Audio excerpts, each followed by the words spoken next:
staff have to finish the work that we've been kind of starting on. We plan to bring ordinances to the City Council at their meeting on August 27th.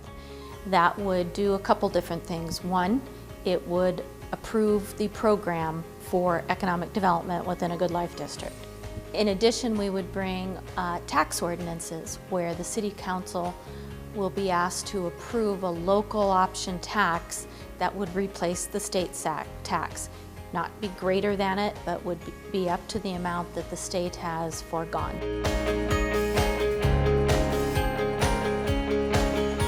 What the voters approved with the election was authorizing the City Council to recapture only what the state gave up. So the state sales tax is going to drop by 2.75%, and if the City Council adopts its ordinances, the city local tax would increase by 2.75%. Nobody should see a difference. There will not be an increase. It would be the same tax rate on October 2nd that you saw on September 30th.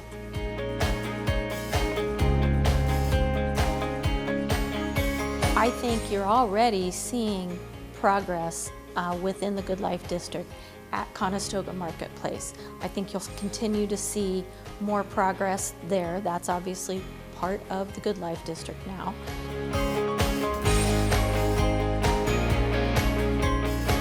As far as on the Veterans Complex fields, there are zoning decisions that have to happen. There are planning decisions that have to happen. And what we heard from concerned voters as we went up to the election was concern that there wouldn't be an opportunity for citizens to give their input.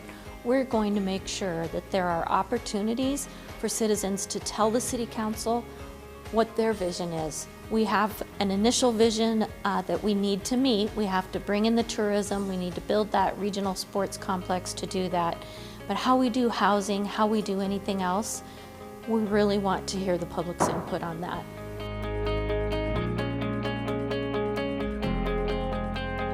Land use decisions always go through the planning department, through the regional planning commission. So there would be at least 2 opportunities for public input.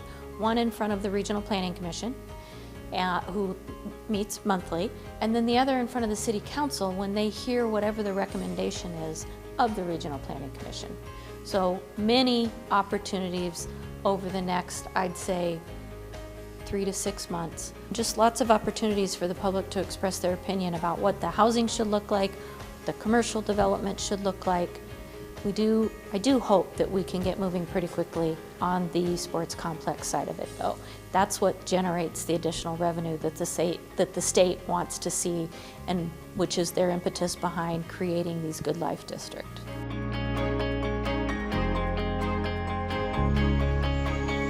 The master plan for that whole area is why the existing sports complex fields are there.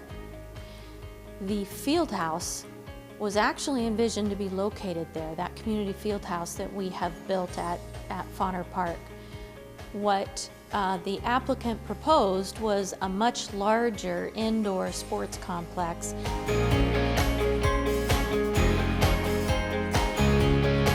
Our goal as city staff is to make sure that that regional sports complex continues to meet our local needs, the needs of our residents, right? That's who we serve first and foremost.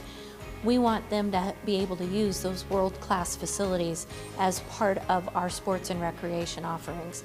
So that's our goal in figuring out the design and the future of the rest of the sports complex.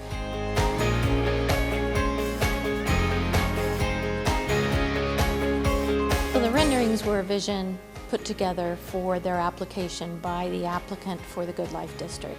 None of that is set in stone, right? We still have to go through that public planning, zoning, approval process to make that happen. But we have a beautiful lake there. Expanding that lake is in the city's master plan. So, and expanding those recreational opportunities out at Eagle Scout Park and at Veteran Sports Complex, those are all part of the city's existing master plan.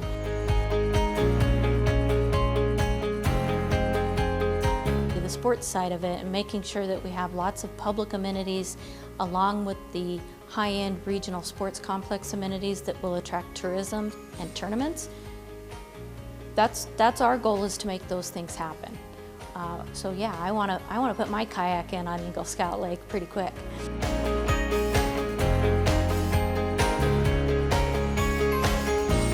But in order to hit that October 1 date, I think what will be presented to City Council will be very broad, simple policy, and then we know that it will need refined and improved upon as we move forward. But we want to get the basic structure in place.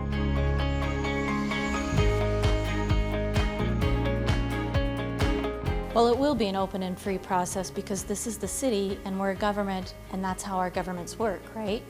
They started this ball rolling.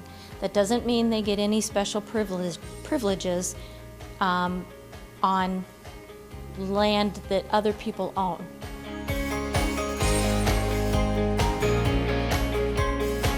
We have to create the economic development program.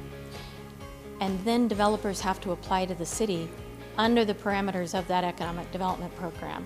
So we haven't seen an application from anybody yet. We have to, but it's kind of putting the cart before the horse to say, when will we break ground? We don't know, but what we want to do is make sure that not a penny of that sales tax revenue that the state made available doesn't get collected.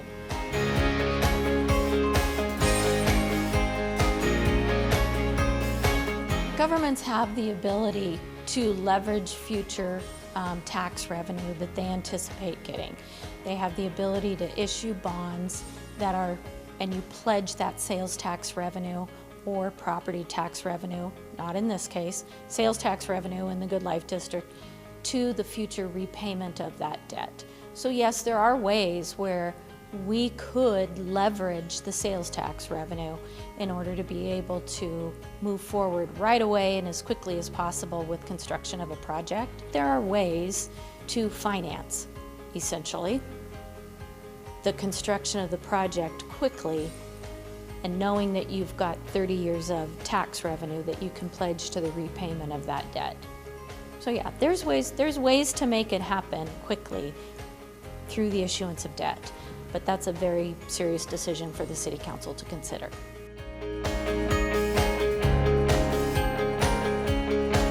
I want them to see the transformational change that this Good Life District Economic Development Program is going to bring.